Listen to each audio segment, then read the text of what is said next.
اللہ سنتا ہے مگر تم محسوس نہیں کرتے۔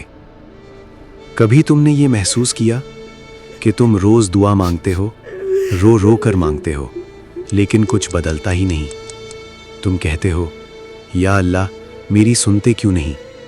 اور پھر آہستہ آہستہ تمہارا یقین کمزور ہونے لگتا ہے۔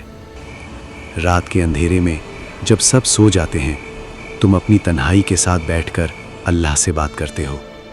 آنکھوں سے آنسو گرتے ہیں، دل بھاری ہوتا ہے، اور تم بس یہی کہتے ہو یا اللہ بس میری ایک دعا پوری کر دے۔ لیکن دن گزرتے ہیں، مہینے گزرتے ہیں، اور تمہیں لگتا ہے جیسے تمہاری آواز کہیں کھو گئی ہو۔ تم دوسروں کو دیکھتے ہو، ان کی زندگی سنور رہی ہوتی ہے، اور تم سوچتے ہو میرے ساتھ ہی کیوں نہیں؟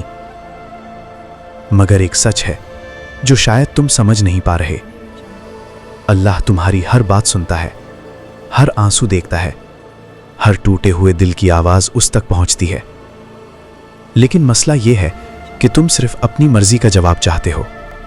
تم چاہتے ہو جو تم مانگو وہی ملے، اسی وقت ملے، اسی طرح ملے، اور جب ایسا نہیں ہوتا تو تم کہتے ہو اللہ نے میری نہیں سنی۔ لیکن حقیقت کچھ اور ہے۔ اللہ 3 طریقوں سے جواب دیتا ہے۔ ایک، جو تم مانگتے ہو وہ فوراً دے دیتا ہے، یا اسے دیر سے دیتا ہے صحیح وقت پر، یا اس سے بھی بہتر کچھ تمہارے لیے لکھ دیتا ہے۔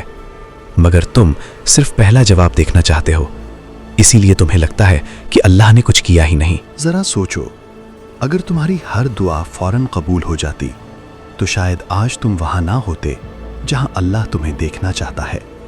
کبھی کبھی اللہ تمہیں دیتا نہیں کیونکہ وہ تمہیں بچا رہا ہوتا ہے، کبھی کبھی وہ دیر کرتا ہے کیونکہ تم ابھی تیار نہیں ہوتے، اور کبھی کبھی وہ تمہاری دعا بدل دیتا ہے کیونکہ اسے تم سے زیادہ پتا ہے کہ تمہارے لیے کیا بہتر ہے۔ اس لیے اگلی بار جب تم دعا کرو تو صرف یہ مت کہو یا اللہ مجھے یہ دے دے، بلکہ یہ کہو یا اللہ جو میرے لیے بہتر ہے وہ عطا کر دے، اور یقین رکھو اللہ سن رہا ہے، اللہ دیکھ رہا ہے، بس تم محسوس نہیں کر پا